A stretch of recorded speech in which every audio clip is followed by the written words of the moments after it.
Art forms कई तरह से होते हैं जिनमें से एक होता है सिनेमा। जब हम एक बुक पढ़ते हैं तो कैरेक्टर्स को कहानी के अनुसार अपने मन में बुनने लगते हैं। एक नॉवेल में एक विलन का कैरेक्टराइजेशन किस तरीके से किया गया है वो लिखा रहता है और उसके हिसाब से हम इमेजिन करने लगते हैं कि 6 फुट का हट्टा कट्टा आदमी जो ओवरकोट पहने है, जिसकी आंखों पर काला चश्मा लगा हुआ है और गाल पर एक लंबा सा चाकू का निशान है जो काफी पुराना लग रहा है, जिसके एक हाथ में बर्गर है और दूसरे हाथ में टिश्यू पेपर। ये सब कुछ लिखा होता है किताब में और हम उसे इमेजिन करने लगते हैं। वहीं जब हम कोई गीत सुनते हैं तो गीत के बोल और वो किस तरह के थीम का गीत है उस हिसाब से सब इमेजिन करने लगते हैं। रोमांटिक सॉन्ग है तो कई बार खुद को ही अपनी गर्लफ्रेंड के साथ हसीन वादियों में इमेजिन करने लगते हैं। किसी पेंटिंग को देखकर उसके आगे पीछे की कहानी बुनने लगते हैं। लेकिन सिनेमा एक ऐसा फॉर्म है जहां आपको अपने दिमाग पर जोर डालने की जरूरत नहीं पड़ती। यहाँ कैरेक्टर आपके सामने रहता है।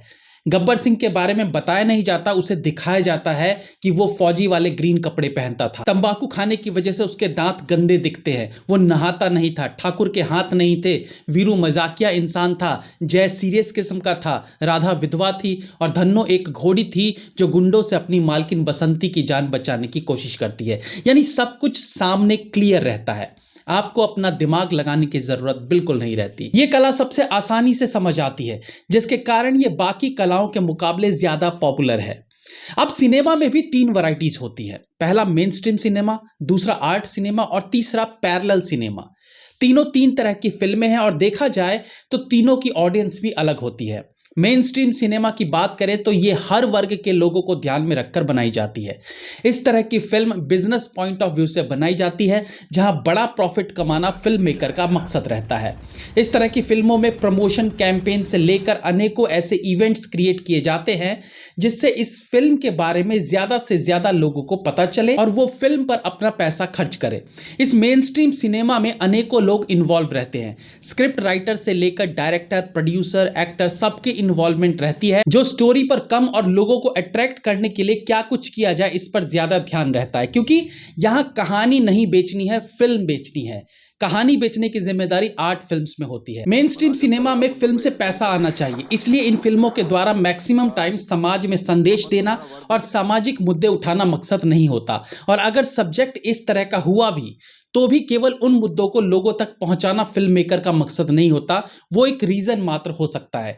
इन मेन स्ट्रीम सिनेमा में बड़े stars music, dance, glamour, romance, action का सहारा लेकर इन फिल्मों को लार्जर देन लाइफ दिखाने की कोशिश की जाती है।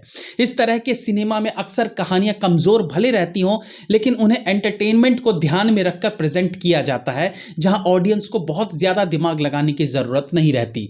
स्टोरी उन्हें ईजिली समझ आ जाती है। ये एक ऐसा सेगमेंट है जहां छोटे तबके से लेकर बड़े तबके के लोगों के लिए टिफिन तैयार किया जाता है, जिसमें लोगों के पसंदीदा पकवान रहते हैं, यानी टेस्ट किए हुए व्यंजन, बस उन्हें थोड़ा और बेटर तरीके से परोसते हैं। जबकि आर्ट सिनेमा में इसके ठीक विपरीत टिफिन में एक्सपेरिमेंटल डिश होती है, जो कुछ लोगों को टारगेट करके ही बनाया जाता है और उन्हीं पर एक्सपेरिमेंट किया जाता है। आर्ट फिल्म 1-2 ही इंसानों की सोच होती है जिसे वो ऑडियंस तक पहुंचाना चाहते हैं। डायरेक्टर अपनी सोच को रियलिटी के करीब रखते हुए लोगों को दिखाना चाहता है। यहाँ music, larger than life scenes का इस्तेमाल नहीं होता। जरूरत अनुसार म्यूजिक और रोमांस रहता है। मैक्सिमम टाइम इसमें बड़े एक्टर्स की कमी दिखती है। बजट अक्सर लो रहता है क्योंकि प्रोड्यूसर भी जानता है कि इस तरह की फिल्मों से रिटर्न आने की उम्मीद कम रहती है। तो टाइट बजट में आर्ट फिल्म का निर्माण होता है। इसे देखने वाले ऑडियंस भी बहुत सीमित होते हैं। यहाँ फिल्म को समझने के लिए अपना दिमाग लगाना पड़ता है और अक्सर आर्ट फिल्म्स का क्लाइमैक्स किसी एक नतीजे पर नहीं छोड़ता है।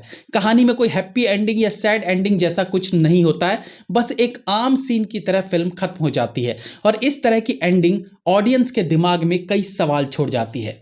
आर्ट फिल्म्स इंडिया में हॉलीवुड से इंस्पायर होकर बननी शुरू हुई थी, यानी भारत में फिल्मों के उदय के समय से ही आर्ट फिल्म्स का चलन शुरू हो गया था। इसे यूं भी कह सकते हैं कि भारतीय फिल्मों की शुरुआत आर्ट फिल्म से ही हुई थी, जिसके अनेकों कारण थे। जैसे कि राजा हरिश्चंद्र फिल्म के समय सीमित साधन, साउंड ना होना, म्यूजिक ना होना, इवन एक्ट्रेस का ना होना, तो अपने आप ही ये फिल्म आर्ट सिनेमा में फॉल करने लगती है।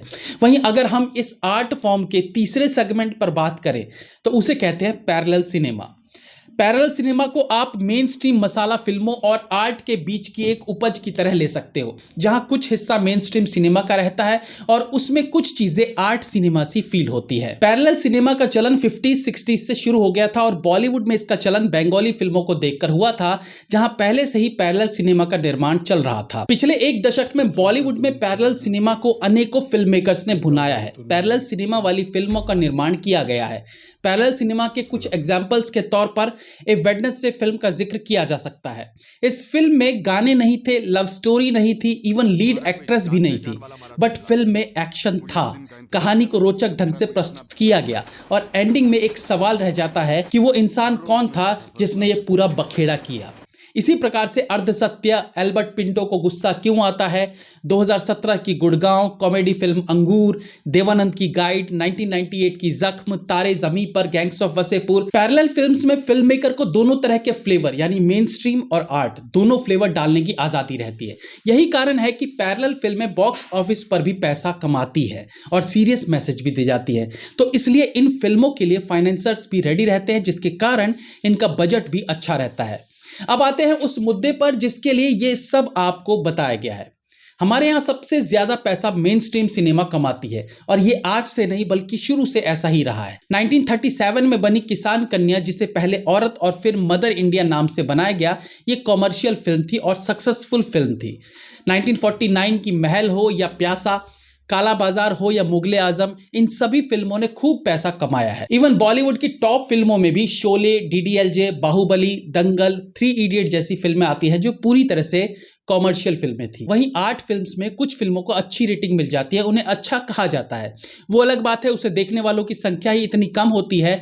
जो इन फिल्मों को पसंद करता है वही देखेगा और वही उसे अच्छा बोलेगा। लेकिन जो आर्ट फिल्म के फॉर्म को समझता ही नहीं, वो ये फिल्में देखते भी नहीं तो रेटिंग कैसे देंगे। इस कारण अक्सर आर्ट फिल्म की IMDb रेटिंग ज्यादा होती है, बट उन्हें देखने वालों की संख्या बहुत कम होती है। अब बहुत से एक्टर्स या बुद्धिजीवी ये मानते हैं कि आर्ट सिनेमा को समझने के लिए पेशेंस चाहिए, दिमाग चाहिए। वो अक्सर कहते हैं कि आर्ट फिल्म को बढ़ावा देने के लिए प्रोड्यूसर्स आगे नहीं आते, गवर्नमेंट आगे नहीं आती, इन फिल्मों पर कोई पैसे नहीं लगाना चाहते। वहीं कॉमर्शियल फिल्में खूब पैसा कमाती है। उनकी शिकायत ये भी रहती है कि इन फिल्मों को पर्याप्त थिएटर नहीं मिल पाते, इसलिए ये फिल्में लोगों से दूर रह जाती है, उनकी रेंज में नहीं आती और इसलिए ये फिल्में पैसे भी नहीं कमाती। ये सभी बातें सत्य है, लेकिन अगर इसका दूसरा पक्ष देखें तो इन फिल्मों पर कोई पैसा क्यों नहीं लगाना चाहता? इसलिए कि इन फिल्मों को देखने वालों की संख्या कम है, इसलिए पैसे रिकवर नहीं हो पाते। तो ऑब्वियस है कोई अपना पैसा क्यों लगाएगा। दूसरा, इन फिल्मों को थिएटर्स नहीं मिलते। अब सिनेमा मालिकों को पता है कि इन फिल्मों को लगाकर उनका खर्चा भी नहीं निकल पाता, तो उन फिल्मों को ये क्यों लगाएंगे, ये अपने थिएटर में उन फिल्मों को क्यों खरीदेंगे। और ऐसा नहीं है कि उन्होंने ट्राई नहीं किया होगा, 2-4 बार ट्राई किया होगा, लेकिन उन्हें नुकसान उठाना पड़ा तो उन्होंने आर्ट फिल्म से तौबा कर लिया। तो मेरा सवाल यह है कि क्या आपको लगता है कि ऐसी सिचुएशन में जहां लोग आर्ट फिल्म्स के फैंस नहीं हैं, फिर भी उनके समक्ष आर्ट फिल्म को बेचने की कोशिश की जानी चाहिए? इंडिया में शायद अभी आर्ट फिल्म्स को ज़्यादा पसंद करने वाले मैच्योर ऑडियंस की कमी है और आदमी एंटरटेन होने के लिए अपनी लाइफ के 2 घंटे देता है और आम इंडियन मसाला फिल्मों से एंटरटेन होता है। तो क्या इस बात की ज़रूरत है कि उसे बार बार आर्ट फिल्म का टेस्ट करा के उसके मुंह का स्वाद बिगाड़ा जाए? जब पठान जैसी बिलो एवरेज स्टोरी वाली फिल्म म्यूजिक एक्शन स्टार की वजह से करोड़ों कमा रही है, तो आर्ट फिल्म का लॉलीपॉप जबरदस्ती लोगों के मुंह में डालने की जरूरत है?